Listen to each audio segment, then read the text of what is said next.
नमस्कार शेतकरी मित्रांनो, मी आपला शेतकरी मित्र किशोर पुढे. काल आपण हिरवीच्या खताबद्दल बोललो होतो. त्याच्यामुळे जमिनीची जी सुपीकता वाढते. तर आज मित्रांनो आपण स्थिर कार्बन सेंद्रिय पदार्थ जे जमिनीत सतत कुजत राहते, तर ठोस जे सेंद्रिय पदार्थ जे कुजत राहते तर स्थिर कार्बन त्यांनी निर्माण होते मित्रांनो.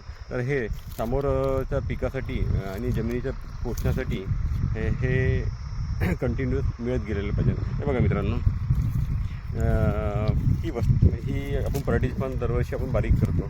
तर हे कसं आहे, हे ठोस आहे. तर हे कसं आहे, सतत कुजत राहते. तर इथे काय होते, जीवाणू तयार होत राहते जमिनीत. सेंद्रिय पदार्थ जसं मिक्स झालं तर वायू संरचना जमिनीतल्या जीवाणूसाठी ह्या 2-3 गोष्टी पूरक राहते.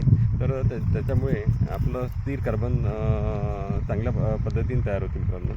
आता विचार आपण केला तर हे जमिनीचं अन्न आहे जे आपण जाळून टाकतो. तर हे जमिनीचं अन्न आहे, जिथल्या तिथेच आपण जिरवलेलं पाहिजे.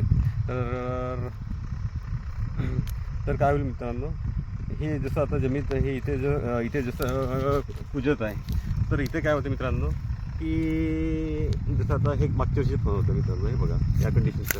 तर इथे काय होतं, जसं कुजत राहिलं दरवर्षी, तर काय होतं, इथे जीवाणू तयार होत राहते आणि प्रत्येक 20 मिनिटांनी 15 मिनिटांनी जीवाणूची नवीन पिढी तयार होत राहते.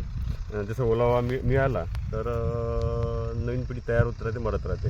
तर मेलेले जीवाणू म्हणजे हे कास्टर जे म्हणतो. तर हे बघा ही जी आपली जी जमीन बनते भुसभुशीत, ही अशामुळे बनते. ही सेंद्रिय पदार्थ सतत जमिनीला मिळत राहते, सतत कुजत राहते.